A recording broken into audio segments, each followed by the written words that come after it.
Olá pessoal, uma boa tarde a todos. Meu nome é Renata Massaia, eu sou fisioterapeuta. Segunda vez que eu estou participando do Coifísio, que é uma honra estar justamente podendo falar e trazer para vocês um pouquinho mais da fisioterapia agindo nos tratamentos de enxaqueca e de cefaleia. Eu já trabalho há 8 anos somente com enxaqueca e a gente tem tido trabalhos assim excelentes e resultados maravilhosos. A gente conseguir ver que a gente muda a qualidade de vida da pessoa é assim realmente sem preço. Então, mais uma vez eu vou contar um pouquinho para vocês sobre enxaqueca, sobre cefaleia, sobre o tratamento, ok? Mas eu vou começar aqui e vou mostrar para vocês um pouquinho da minha jornada por aí, tá bom?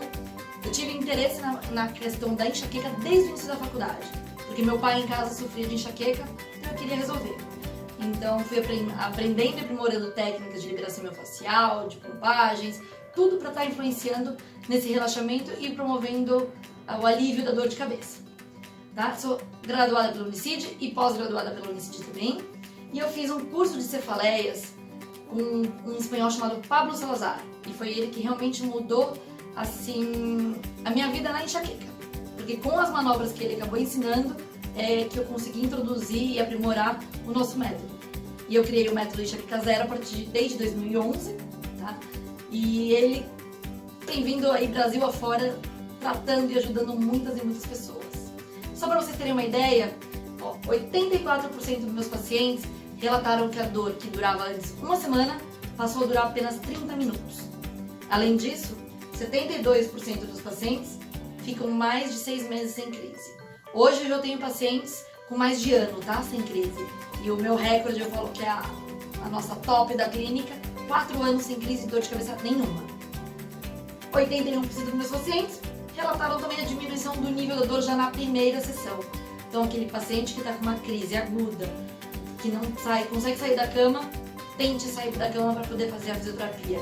A gente consegue na primeira sessão, com certeza, baixar esse nível de dor de cabeça. Pra gente entender um pouquinho antes da fisioterapia, eu quero falar com vocês sobre as diferenças, tá? De cefaleia e de enxaqueca. Então eu vou explicar um pouquinho pra vocês a respeito do que é cefaleia primária e cefaleia secundária. Cefaleia primária, já existem mais de 150 tipos, tá? Nomeados. Mas nós vamos falar principalmente da enxaqueca, cefaleias em salva, cefaleias do tipo tensional, crônica diária e hemicrânia. Muda-se o nome, mas é basicamente a mesma coisa. Bom, vai mudar algumas regiões e intensidade dessa dor. As cefaleias secundárias são aquelas que a gente não vai conseguir tratar no momento. São as pós-traumáticas, pós-infecções, tumores cerebrais, AVC, hipertensão arterial, tá bom? E olha, a enxaqueca é uma doença crônica e compreende vários sintomas. Nós vamos ver todos os sintomas deles, que pode durar mais de 4 horas, até 3 dias, enfim. O que é mais importante a gente ver é um quadro realmente dramático, não é frescura, e os nossos pacientes precisam ter uma atenção devida em toda essa região, tá bom? Vamos entender então um pouquinho mais o que é a enxaqueca. Ela é um desequilíbrio neuroquímico que acontece no cérebro e os principais neurotransmissores envolvidos recebem o nome de serotonina. Então ele estabelece realmente uma comunicação entre as células nervosas. Ela é encontrada no nosso sistema digestivo, nas plaquetas no sangue, e esse hormônio ele é produzido através de um aminoácido chamado triptofano, que é obtido através dos alimentos.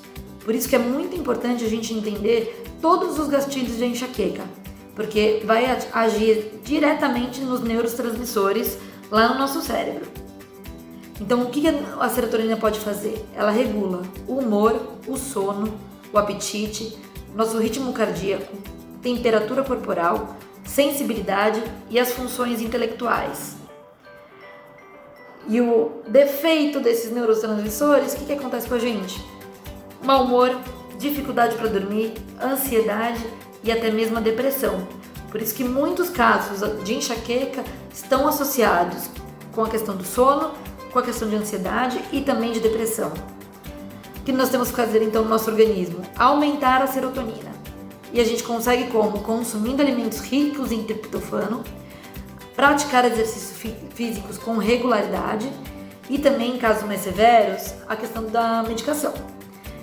A fisioterapia ela age muito nessa questão porque o exercício, o toque, o relaxamento muscular, eles agem causando um bem-estar. E o bem-estar a gente sabe também que consegue aumentar o nível de serotonina no nosso corpo. E quando ocorre a enxaqueca? Ela pode ter seu início na juventude, tem um pico maior aos 40 anos e os artigos dizem que a diminuição progressiva ocorre depois dos 50. Artigos mais recentes estão falando que essa progressão ocorre depois dos 60 anos. Ela é pouco habitual realmente em idosos, tá? E a predominância é maior em mulheres. E para vocês terem uma ideia, aqui no Brasil já são mais de 30 milhões de brasileiros que sofrem com o mal da enxaqueca. Vamos entender agora um pouquinho sobre as características da enxaqueca. Os artigos científicos notam que as pessoas apresentam em torno de 5 crises ao mês.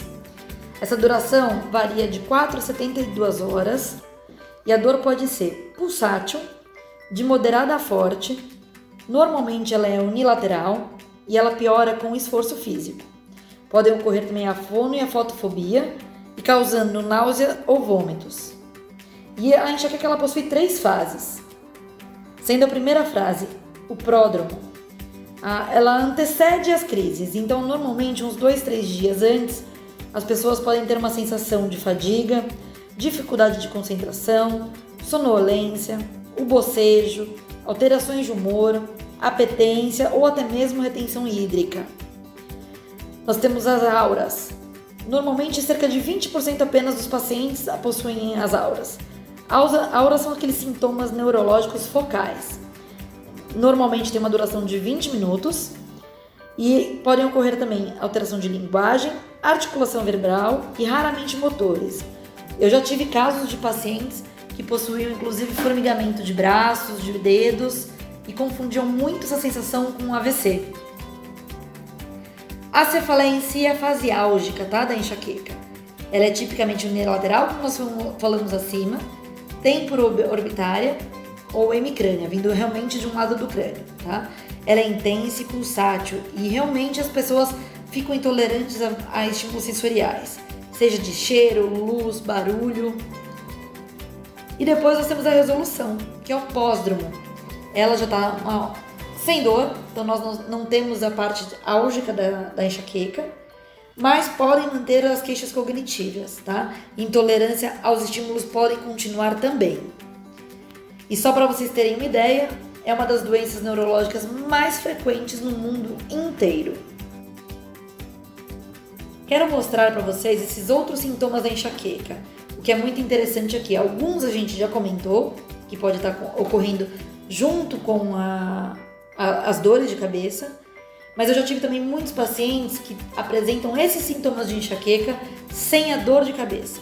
Então a gente pode incluir aí, náuseas e vômitos, aversão à claridade, a gente estava falando disso, hipersensibilidade ao barulho e ao cheiro, visão embaçada. Esse para mim é uma característica que aparece muito para meus pacientes. A visão embaçada com ou sem a dor de cabeça. Irritabilidade, falta de concentração, tontura, coriza ou obstrução nasal, e aqui os pacientes têm um diagnóstico muito confundido com a sinusite, tensão nos músculos da nuca e nos ombros, diarreia e até mesmo diurese. Então é muito importante na queixa clínica que a gente se atente para todos esses sintomas também. A enxaqueca ela é multifatorial. O que significa isso? Existem diversos fatores que podem estar desencadeando essa dor de cabeça, tá? Então entre elas a gente vai encontrar bastante menstruação, emoções, tristeza, estresse, ansiedade, alimentação, muito importante, bebidas, ficar muito tempo sem comer ou mesmo alterar a questão da alimentação.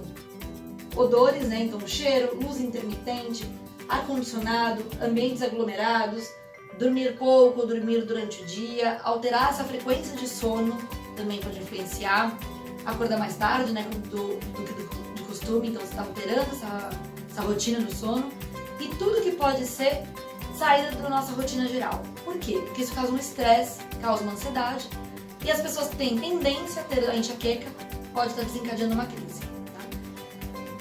Na enxaqueca a gente tem fatores genéticos, que influencia e muito, por conta da causa principal da enxaqueca, como eu já falei anteriormente, que é uma alteração neuroquímica do nosso cérebro. Fatores hormonais, que é menstruação, picos de hormônios, menopausa, gravidez, vai influenciar bastante.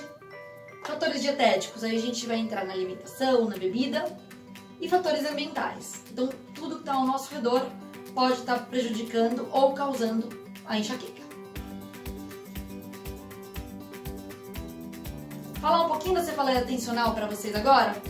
Cefaleia tensional, a gente diz que 93% da população já teve dor de cabeça pelo menos uma vez. Então é aquela dor corriqueira que a gente mais costuma ouvir de todo mundo, né? E o que é mais agravante nisso, que é sempre em mais mulheres, tá? 76% das mulheres contra 57% dos homens. E aí o grande risco é da automedicação. Então é aquela dor que o paciente vai falar pra você: todo dia eu tomo um analgésico, todo dia eu tomo um relaxante muscular. Então é aquela dor que realmente está acompanhando o nosso paciente dia a dia. Como eu falei anteriormente, existem mais de 150 tipos de cefaleia, a gente já citou alguns, né? E a maior incidência ocorre a partir da terceira década. Como tem a pressão familiar, pressão de trabalho, então nossas responsabilidades aumentam, né? Então aí a cefaleia tensional tende a aparecer também. Em alguns casos ela pode ser desencadeada por esforços físicos, tá?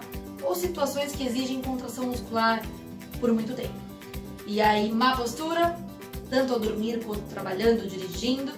E o exercício do esforço físico, a gente fala para tomar cuidado com erros de postura, né, no exercício. Então a gente pode ocasionar uma contratura muscular indevida, fazendo com que a cefaleia tensional ataque. Ok? Ela pode ser episódica, então ela é ocasional. Normalmente é uma dor de cabeça fraca, pode ocorrer em toda a cabeça. É uma sensação de peso ou pressão. Nosso paciente vai falar que tem uma sensação que estão comprimindo o cérebro dele.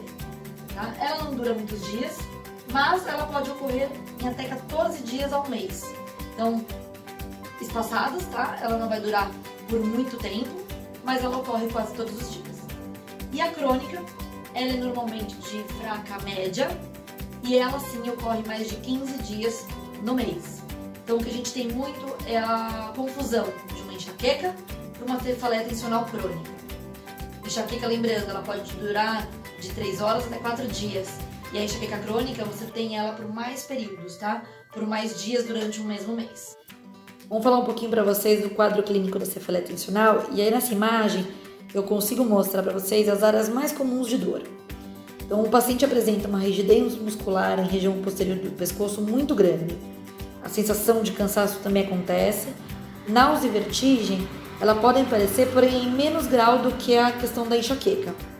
A irritabilidade, o sono, seguido também de uma dor difusa e latente, e ocorre justamente na região da nuca. Alguns pacientes referem pontadas súbitas de dor em apenas de um lado da cabeça e também na cabeça inteira. Os músculos da mandíbula são cronicamente contraturados. Aqui a gente tem muitos pacientes que podem confundir com bruxismo. Dor também pode aparecer nos músculos temporais e, como eu falei, nos masseters. Aqueles que trazem constantemente o rosto ou semblante de contraído, você pode ter certeza que eles têm uma cefaleia bifrontal. Sabe aquela cara de paciente que está sempre irritado ou muito cansado? É bem aquele semblante de que está mostrando que a dor está vindo para essa região dos olhos, tá? Isso realmente acontece porque eles têm uma queixa de pescoço rígido e muita dor na região occipital. Os indivíduos com cefaleia sofrem limitações significativas da produtividade no trabalho e também nas atividades rotineiras, com grande comprometimento na qualidade de vida em função da dor e da ansiedade. É aquele paciente que não consegue mais fazer nenhuma das suas atividades diárias. Na cefaleia tensional, a gente também vai ter alguns fatores desencadeantes da dor de cabeça, tá? Tensão emocional, aí eu vou entrar com principalmente a tensão emocional. Situações que exigem contração prolongada, como eu acabei de falar, esforços visuais ao dirigir, postura no celular, postura com flexão cervical e as situações realmente de estresse. E aí o que a gente faz mais tendo atenção no nosso paciente é a questão postural desse paciente. A gente tem que analisar, a gente tem que dar toques e situações que ele possa estar percebendo em casa como fazer inclusive diversos tipos de exercício, diversos tipos de atuação da fisioterapia que ajudem na questão da postura. E a questão do estresse, hoje em dia, é quase que impossível a gente tirar, né, esse paciente do estresse, mas a gente tem que tentar, não carregar o mundo nas costas, né, principalmente, porque a gente carregando o mundo nas costas, a gente está sobrecarregando justamente essa região mais tensa e que desencadeia a dor de cabeça. Para entender um pouquinho de como essa dor vai desencadear e por que a musculatura é tão importante e a postura é tão importante, eu vou mostrar para vocês um pouquinho de anatomia e eu vou deixar alguns quadros e vai ter para vocês também na apostila aqui na área do nosso congresso. Vamos falar um pouquinho de anatomia para a gente entender onde a gente pode mexer e onde a gente pode tratar com a fisioterapia. Então eu quero mostrar para vocês os efeitos principalmente na região do couro cabeludo. Então o couro cabeludo é conhecido como epicrânio, é uma lâmina músculo-tendinosa. Ela vai desde o osso occipital até a nossa sobrancelha. É formado pelo ventre occipital e pelo ventre frontal, reunidos inclusive por uma aponeurose intermediária, que é a galha. No ventre frontal, vou mostrar para vocês aqui origem, inserção e inervação, para vocês entenderem justamente como tudo está relacionado. A inserção, olha lá, ela começa na galha aponeurótica e tem a inervação dos ramos temporais dos nervos. A ação é tracionar para trás o couro cabeludo. Ela eleva a sobrancelha e ruga a fronte. Por isso aquela característica de quem está com essa região tensa, da cara de enfesado, né? Aquela cara mais tensa. O ventre occipital, ele tem 2/3 laterais da linha nucal superior e do osso occipital. E ela vai até o processo mastoide. Também se insere na galha aponeurótica. Então a inervação a gente tem ramo auricular posterior do nervo facial. Aqui a gente tem uma tensão nessa região e alguns pacientes podem relatar pra gente o zumbido no ouvido, porque ela envolve toda essa região atrás da orelha. Então traciona também o couro cabeludo e eleva as sobrancelhas, enrugando a fronte também. Falando um pouquinho da lâmina temporoparietal, é uma vasta lâmina muito delgada, tem origem na face temporal e a inserção na borda lateral da galha. A inervação também é pelos ramos temporais. E a ação dela, ela estica o couro cabeludo, traciona para trás e também ajuda a enrugar a fronte. O músculo temporal passa justamente nessa região, tá? Ela vai medialmente ao arco zigomático. Tem origem na face externa do temporal, face interna do arco zigomático. A inserção dela é no processo coronoide e face anterior do ramo da mandíbula. Inervação, nervo temporal, principalmente o quinto par craniano. E a ação, contração unilateral e lateralização contralateral. E quando ela age junto, é oclusão e retrusão.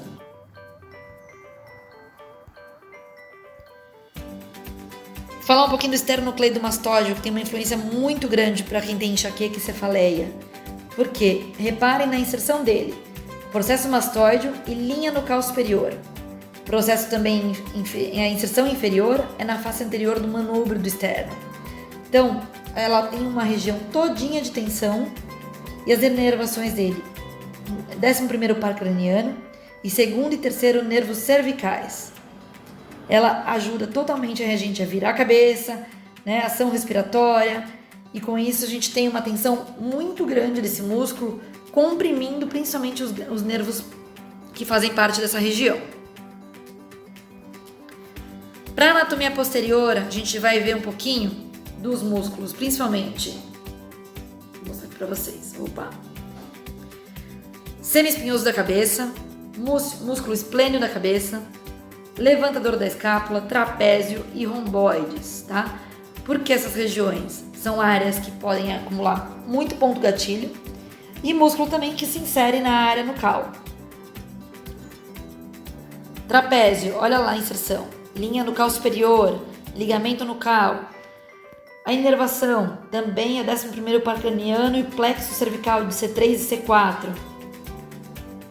Romboides e levantador de escápula, também eles fazem toda essa inervação e angulação e agem muito nessa região nucal. Mais uma vez para vocês verem uma imagem pegando toda a musculatura posterior e mais profunda. Então a gente tem uma tensão muito grande em toda a região nucal. E para mostrar aqui para vocês aonde está principalmente nervo vago, auricular, né, a parte do nervo vago, e occipital maior e o terceiro nervo occipital.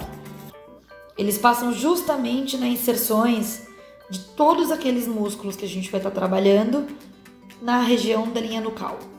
Então, imagine, um músculo tenso comprime esses nervos que gera a enxaqueca e a dor e a cefaleia irradiada para toda essa região. Passado um pouquinho essa parte da anatomia, vamos entender um pouquinho dessa musculatura, tá bom? O que acontece com a tensão muscular?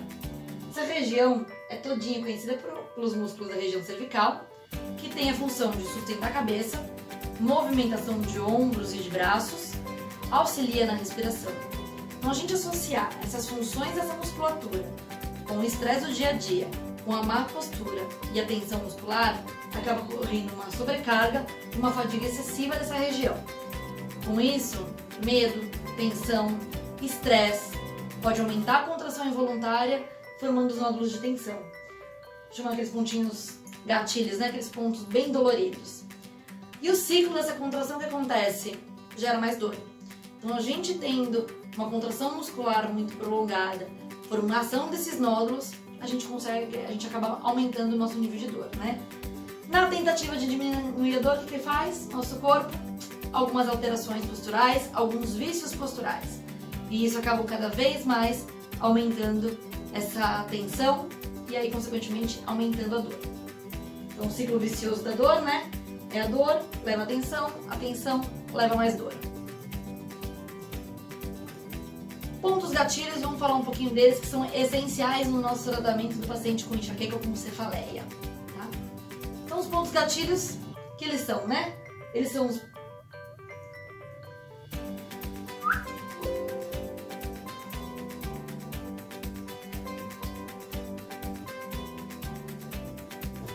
Falar um pouquinho dos pontos gatilhos para a gente entender como eles atuam na enxaqueca e na cefaleia do nosso paciente. Pontos gatilhos, como vocês sabem, são os pontos miofaciais, né, os trigger points, pequenas áreas hipersensíveis, localizada em uma região ou uma banda de músculo, né, maior. Ela pode ser ativo ou latente, então ativo é aquele ponto que dói quando você é bem localizado e sem nenhum tipo de estímulo de fora. E o latente é assintomático, é aquele ponto que ele vai refletir em outras regiões. Então, só para vocês darem uma olhada, na região principalmente da enxaqueca, onde são esses pontos que mais ocorrem? Na região da nuca, trapézio e romboides, tá? Justamente esses músculos que a gente vai ter que trabalhar um pouquinho mais. E o tratamento fisioterapêutico, eu quis trazer para vocês, para a gente falar bastante dele. A fisioterapia, ela vem realmente se tornando cada vez mais importante no atendimento da enxaqueca e da cefaleia. Eu tô nessa luta já, como eu falei pra vocês, há 8 anos e cada vez mais eu tenho visto pacientes que ainda não procuraram médico vindo recorrer ao tratamento porque não aguentam mais de dor e porque as notícias estão saindo mais a respeito da fisioterapia, né? O que a gente vai fazer? Promover relaxamento muscular e aliviar a dor da dor de cabeça.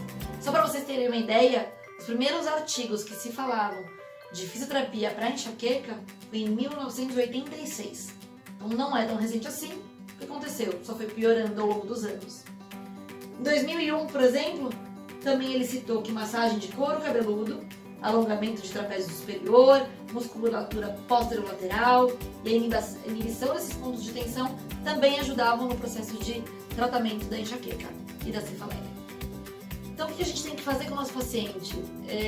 Eu falo que atender de uma maneira global é até muito amplo. A gente tem que fazer realmente uma avaliação a cada sessão.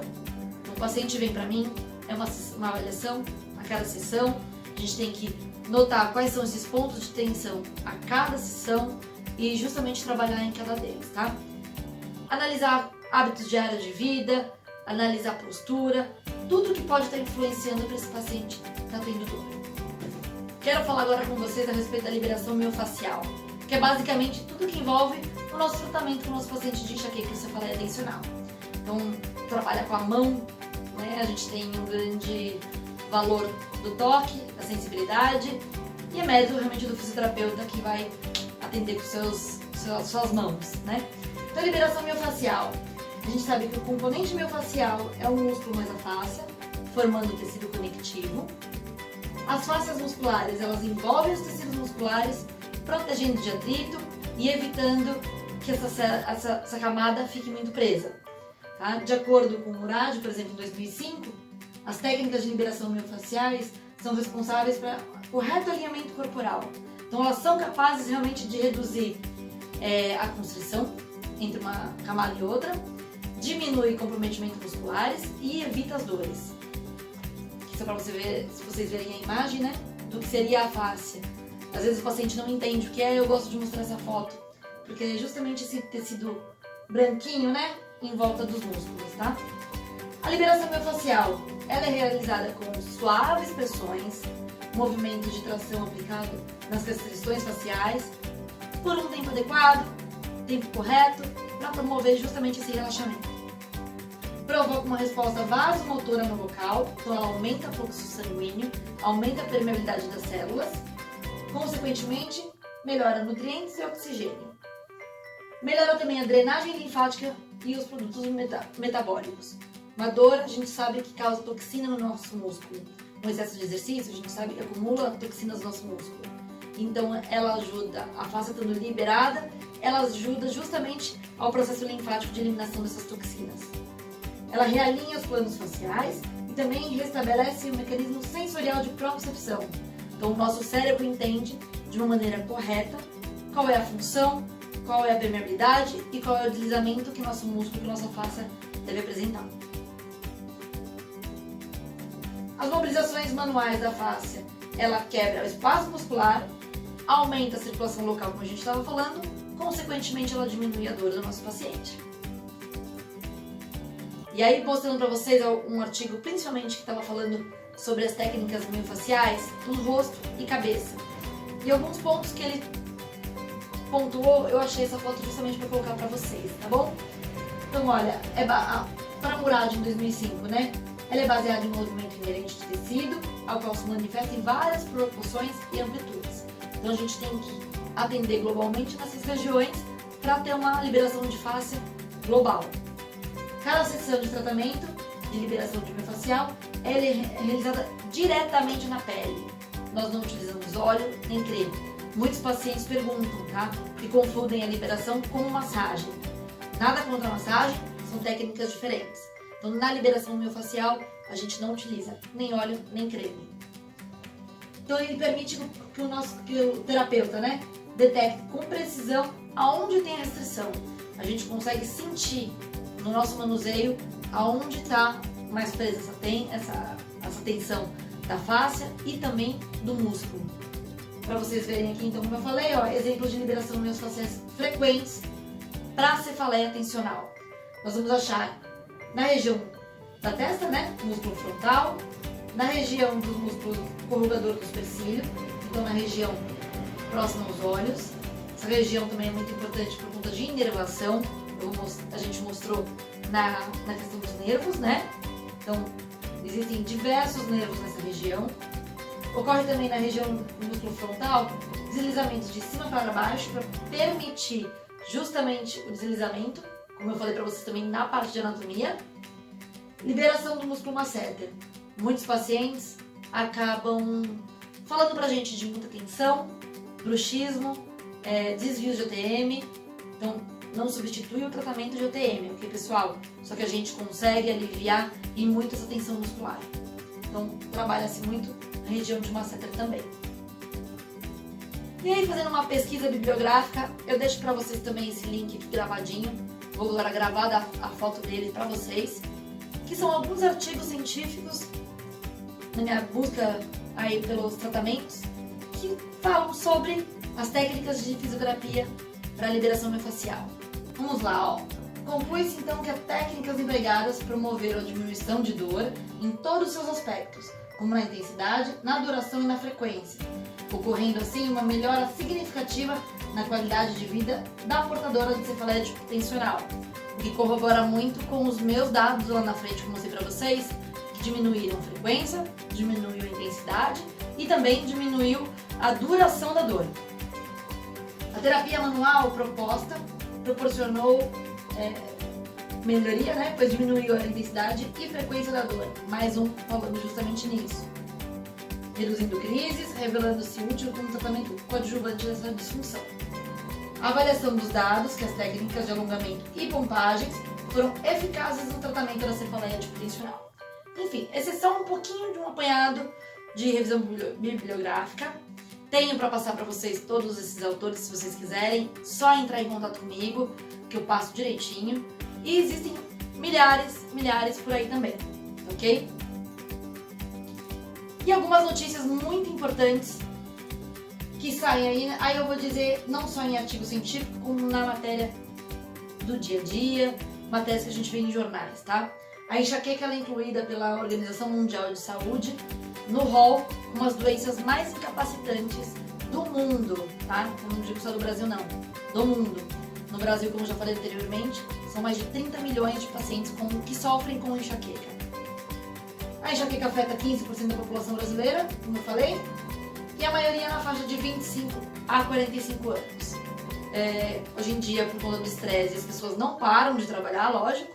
Essa faixa etária de 45 anos tem se estendido um pouquinho mais. Então o estresse realmente tem aumentado por um tempo maior da nossa vida, né?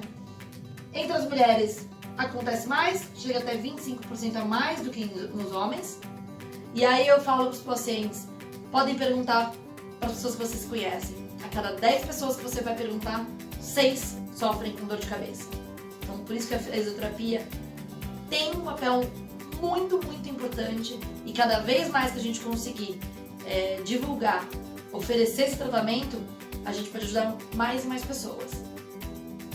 O estudo mostrou também o impacto da enxaqueca no rendimento de um funcionário. Então foram diversos artigos, tá, que eu achei em relação ao trabalho, ao funcionário, e eles disseram que a gente tem em torno de uma semana perdida nos pacientes devido às faltas. Uma semana num mês, tá, pessoal? Então imagine, devido a tantas faltas que eles têm por dor de cabeça, somando-se tudo em média, dá uma semana por mês de média de faltas. Isso reduz muito, né? Baixa produtividade e aumenta realmente um número maior de faltas. A baixa produtividade, em outro artigo também estavam falando, que ela é reduzida em até 53% do trabalhador. Então, o que acontece? O estresse no ambiente de trabalho pode ser principalmente um dos fatores maiores que desencadeiam a dor. Tenho muitos pacientes que já foram afastados por conta de estresse, por conta de ansiedade, por conta de depressão, então o famoso burnout, a gente está ouvindo muito falar por aí. Então o ambiente de trabalho a gente tem que estar fazendo cada vez mais ele se transformar num ambiente saudável. Outro artigo falou do impacto social. Então o impacto social ele vai abranger, porque 18% apenas das empresas ofereciam um apoio ao trabalhador. E além do apoio, a gente tem a estigmatização desse paciente, desse funcionário, caracterizado como frescura, como é aquele paciente que só falta. Então acontece também um preconceito com esse paciente. Então o âmbito social fica muito prejudicado. Então esse paciente infeliz também no trabalho, isso vai acarretar na sua vida social, na sua vida familiar. Então por isso que eu falo, o paciente com dor de cabeça, o paciente com dor de enxaqueca, dor crônica, a gente tem que levar um pouquinho mais a sério, porque não é simplesmente um momento que ele está com dor. Essa dor com certeza já afetou trabalho, vida social, familiar, tá ok? Então, para encerrar um pouquinho aqui o nosso tema esse ano de enxaqueca, eu vou mostrar para vocês o nosso método enxaqueca zero. Tá aí para quem gostar, quem quiser conhecer. Eu falo que é o meu filho, né? Então, estamos cuidando dele com muito carinho e estamos fazendo vários cursos já pelo Brasil todo para formar mais fisioterapeutas para atender esses pacientes. Como eu digo, gente, são 30 milhões de brasileiros, então a gente tem que atender e a gente tem campo para todo lugar, para todo mundo. Basta a gente estar fazendo com atenção e com carinho, né? As referências bibliográficas, vou deixar para vocês também uma apostila com tudo isso. E para a gente estar encerrando, eu agradeço mais um ano pelo convite da professora Renata Palma, que me chamou novamente para fazer parte desse congresso. Parte online eu acho que realmente é o que está alavancando muitas e muitas carreiras e divulgando bastante, né, em prol da saúde pública também. Então eu acho que a gente consegue, sendo online, atingir muitas pessoas. E fica aqui também os meus contatos para vocês, caso vocês queiram saber um pouquinho mais da enxaqueca, quiserem fazer o nosso curso, quiserem conhecer os tratamentos e tiverem qualquer tipo de dúvida. Eu estou à disposição e espero que eu tenha ajudado, ou pelo menos ter dado uma luz aí para vocês a respeito de um tema novo, um tema de muita população e que a gente pode ajudar sim, tá bom? Até a próxima, pessoal. Fiquem com Deus. Espero que vocês tenham gostado e estou à disposição.